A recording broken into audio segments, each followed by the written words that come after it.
안녕하세요. 이지원 강사입니다. 오늘도 반갑습니다. 자, 오늘도 이제 여러분하고 본격적으로 브라이언 트레이시의 이제 잠들어 있는 시간을 깨워라. 이제 잠들어 있는 성공 시스템을 깨웠으니까 이제 시간을 한번 깨워보도록 하겠습니다. 저는 이 시간이라는 부분을 굉장히 좀 중요하게 생각을 하는데요. 뭐 반복적으로 드리는 얘기지만 미라클 모닝을 왜 시작했냐? 저는 이제 시간 때문에 사실 시작을 했어요.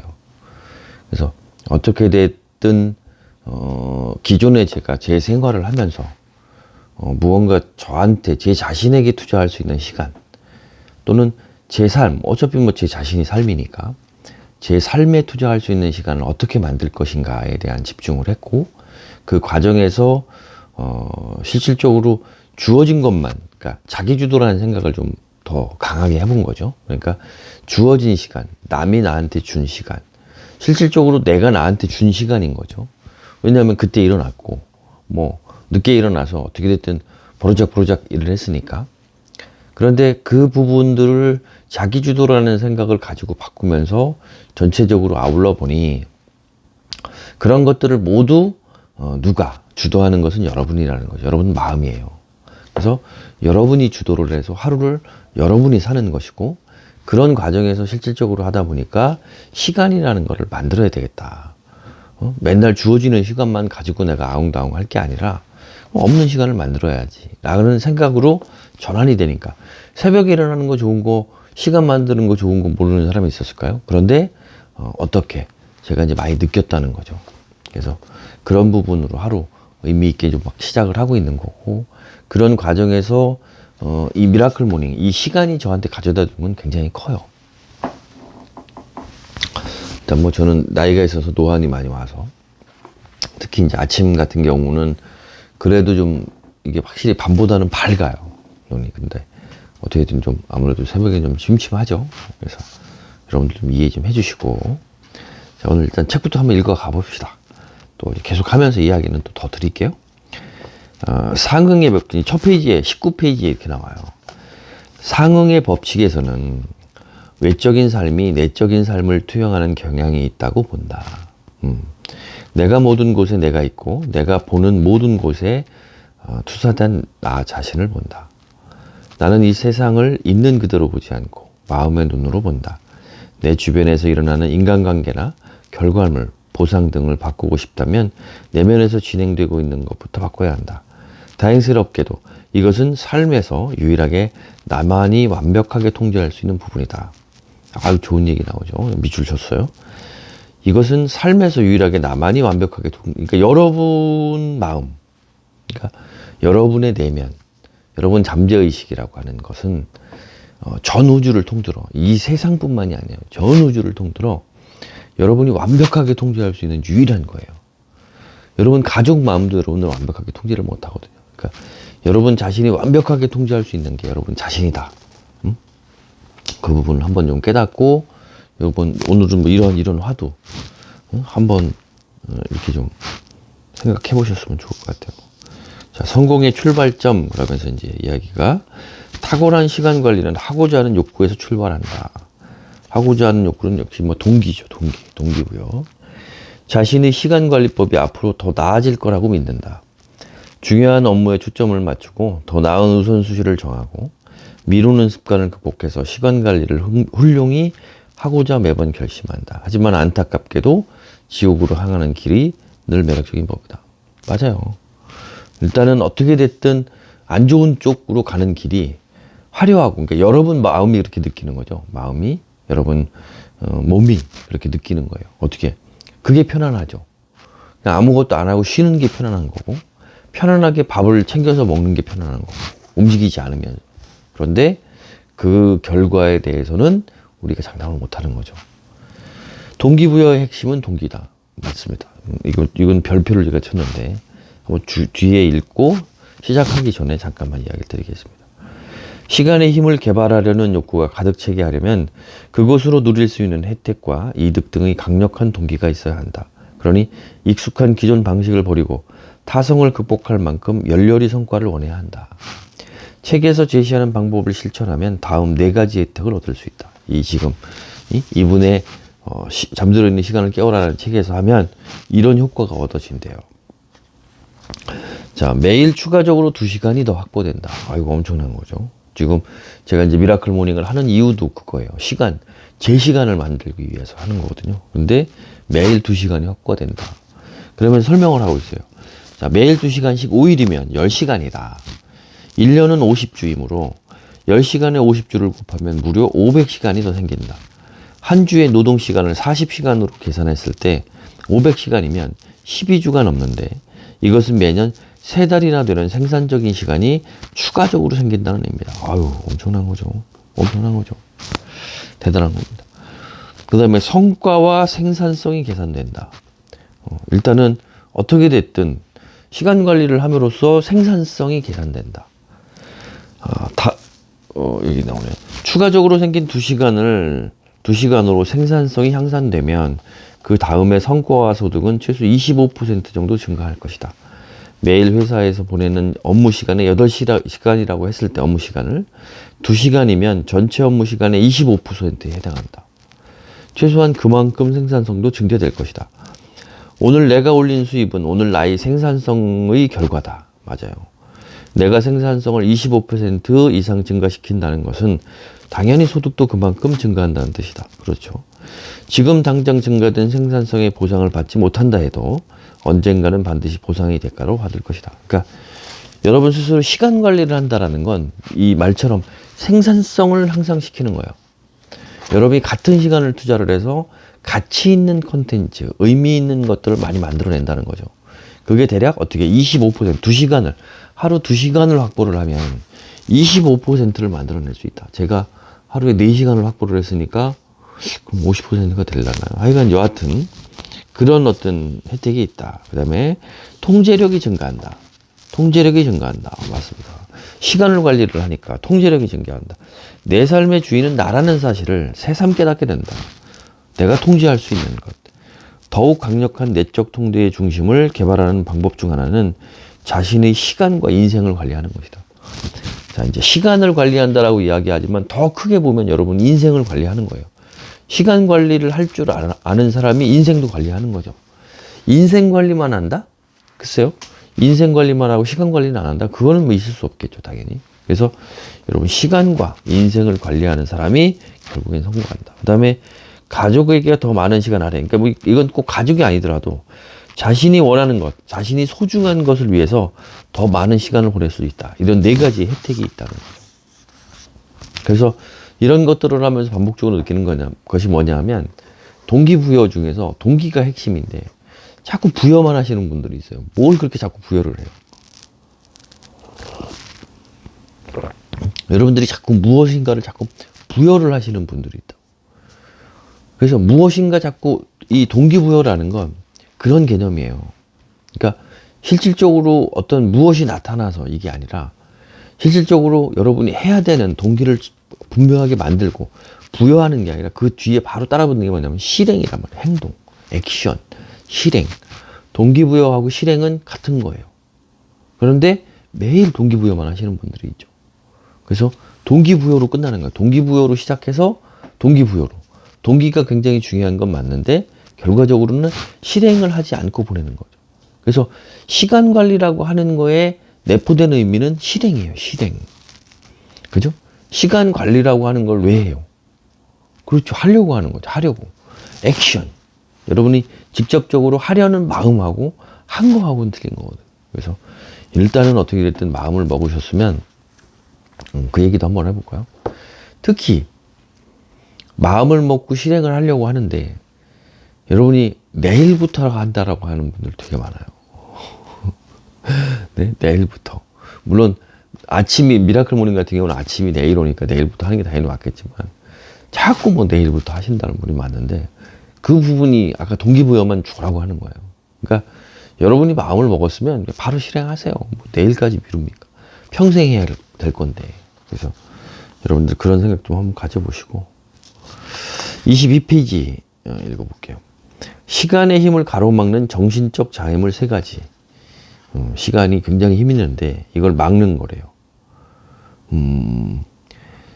그렇죠. 시간 관리가 자꾸 안 되는 건 많은 사람이 시간 관리를 가볍게 여기기 때문이다. 맞죠? 너무 시간 관리 쉽게 생각하는 거죠.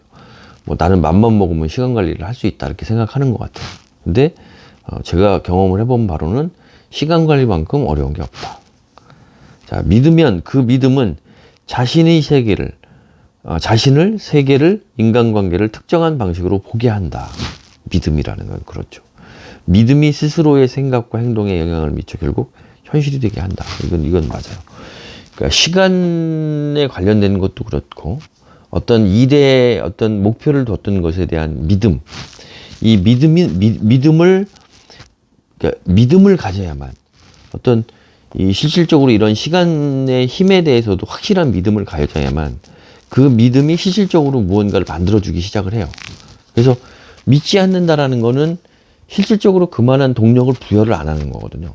동기 자체도 그렇고. 그래서 그러한 일들은 예전에도 그렇잖아요. 공부를 정말 열심히 하면 1시간, 2시간 후딱 가지만 이걸 뭐 이런 잡생각하면서 누가 남한테, 왜냐면 2시간이라는 시간이 누군가는 정해놨으니까.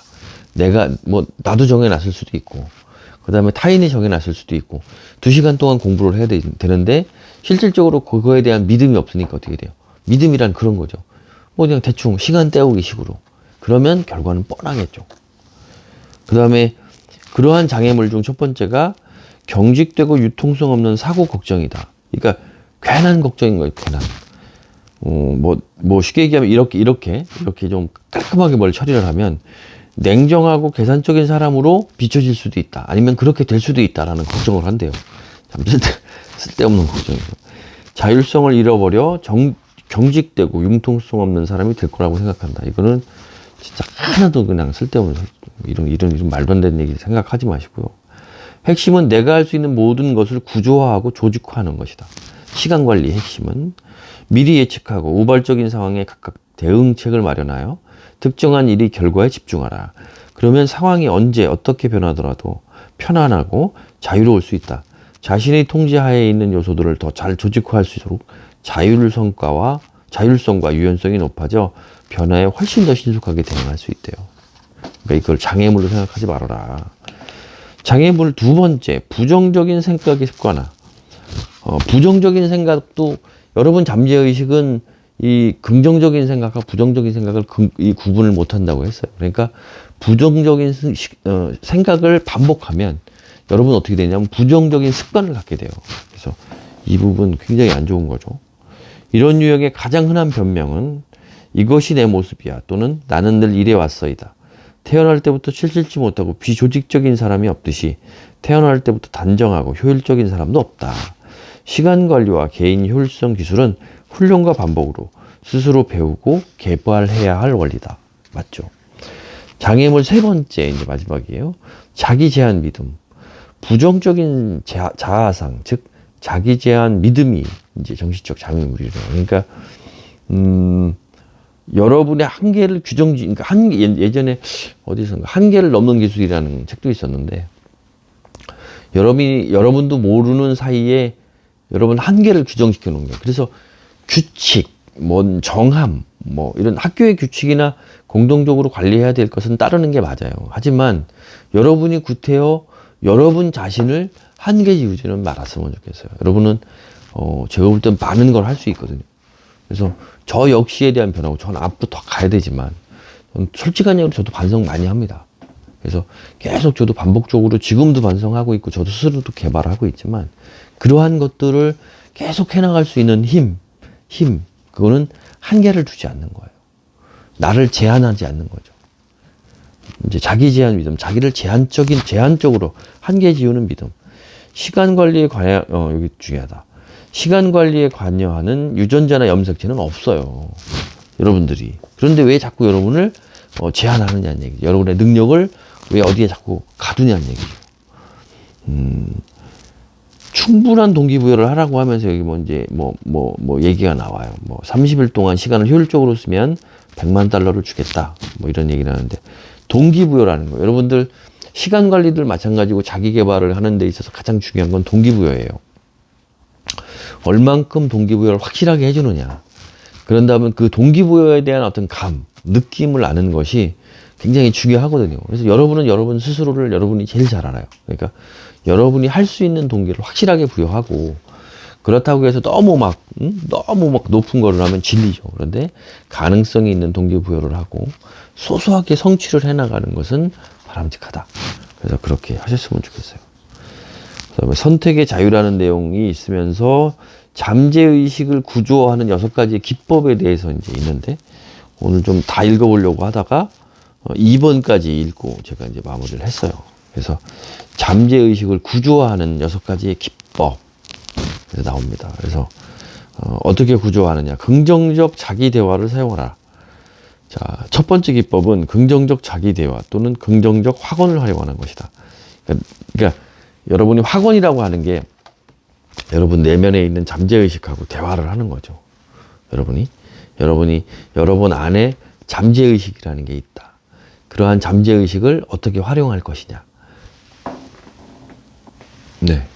잠시 그 잠재의식. 오늘 글 쓸 주제 아까 막 생각했다가 제가 잊어버린 게 있어서 잠깐 메모 좀 하고 왔습니다. 여러분들도 하여간 뭐 이렇게 기억나는 거 있으면 메모들을 많이 하세요. 그래서 열과성을 다해 자신과 대화해야 된다. 그러니까 여러분들 잠재의식하고 충분한 자꾸 대화를 하라는 거죠. 그게 확언이라는 거죠. 확언. 그러니까 확언이 뭐로 정해지진 않았지만 용어나 단어를 취사 선택할 때 긍정적인 단어들을 좀 선택을 하고, 여러분이 그런 긍정적인 어떤 대화를 자꾸 시도를 하는 거죠. 확언. 내 마음을 자꾸 하는 거예요. 나는 점점 더 좋아진다. 나는 나를 좋아한다. 나는 나를 사랑한다. 뭐 이런 것들은 긍정적 확언에 다 들어가요. 또 뭐 나는 언제나 약속을 잘 지킨다. 이런 것들. 그래서 그런 것들을 활용해라. 잠재의식을 구조화하는 거예요. 또 고도로 효율적인 사람으로 시각화하라. 자기 이미지 심리학에서는 자신이 바라보는 사람은 자신이 닮고 싶은 사람이라고 말한다. 그래서 마음 리허설이라고 운동에서도 그렇게 한대요. 그러니까 뭐 마인드 컨트롤, 마음 리허설, 멘탈 모르겠어요. 자, 이건 뭐 마음 리허설이랍니다. 리허설. 멘탈 리허설. 이게 이렇게 쓰는군요. 여하튼 어떻게 됐든 시각화하는 거죠.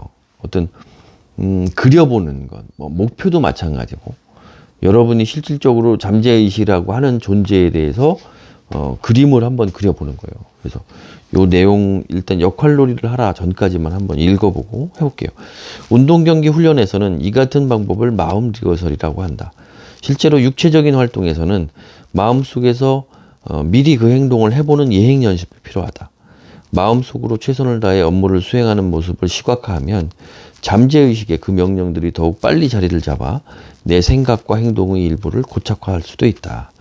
마음의 리허설을 연습하는 방법은 간단하다. 우선 조용한 장소를 찾아 앉거나 눕는다. 명상 같은 거예요. 명상. 그죠? 그 다음에 그러니까 모든 측면에서 그림을 완전하게 한번 펼쳐보는 것. 이렇게 이 예행 연습을 실행하기 전에 가장 좋은 건 잠자리에 들기 전이다.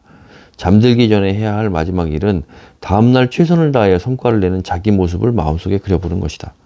그러면 다음날 발생하는 사건이나 경험이 자신이 시각화했던 모습과 아주 일치하는 걸 보고 깜짝 놀랄 것이다. 효과적으로 시간 관리를 하려면 이 마음의 리허설을 지속적으로 연습하는 것이 중요하다. 결국 마음속 그림이 고정화되어 현실로 나타난다. 그러니까 그리라는 거죠. 생생하게. 어디에? 여러분 마음에. 그렇게 그리면 여러분은 잠재의식의 어떤 시각화에 각인을 시키는 거고, 잠재의식은 그렇게 이제 활동을 하기 시작을 하는 거죠. 그래서 이따가도 이제 마지막으로 드리는 얘기는 책에서도 한번 쓸 내용이지만, 이 잠재의식을 잘 활용을 하는 거예요. 그러니까 하나의 도구로 여러분들이 무언가를 할 때 여러분이 주도적으로, 자기 주도적이라는 얘기는 뭐냐면 이 잠재의식이라는 걸 도구로 활용을 하는 거죠. 이렇게 확언처럼, 아니면 어떤 걸 시각화해서 어떻게 프로그래밍처럼 여러분이 프로그래머, 그러니까 프로그램의 로직이라든지 소스를 짜는 건 여러분이 하는 거고, 그러한 프로그램을 실행하는 거를 무슨 큐레이터라고 했던 것 같아요. 그래서 그 실행하는, 그래서 그 소스, 우리가 얘기한 프로그램을 실행해서 어떤 돌아가게 하는, 결과가 돌아가게 하는, 그것이 실질적으로 잠재의식이라고 하는 도구로 만들고, 여러분이 시각화했던 것들을 잠재의식에 전달을 해줌으로써 여러분들도 모르는 사이에 무언가 계속적으로 변화되는 일을 하는 거죠. 사회적으로 무엇이든 계속 변화되는 일을 해서 결론적으로 어디에 도달한다 라는 개념으로 이해를 하시면 좋을 것 같습니다. 오늘도 여러분들 뭐 도움이 되셨나 모르겠어요. 일단 여러분들 계속적으로 제 루틴대로 가고 있는데, 아침에 이렇게 막 말을 쏟아내는 건 쉬운 일은 아닌 것 같아요. 그래서 일단 어떻게 됐든 계속 해볼 겁니다. 해보고 너무 이게 좀 제가 볼 때도 약간 비합리적이다라고 얘기를 하면 다른 방법을 찾기 시작을 해보려고 합니다. 일단 저는 글을 쓰기 전에 일단 이렇게 말로 전달을 하고 한번 복습을 하면 글쓰기에 더 좋지 않을까라고 해서 한 건데, 오히려 글쓰기에 조금 방해가 된다라고 하면 다른 방법을 찾는 것이 맞지 않나라는 생각을 가져보는 거죠. 여하튼 오늘 하루 여러분을 축복하고 하루 여러분들 사랑 가득한 그런 좋은 날 되시기 바라면서 오늘 여기서 마치겠습니다.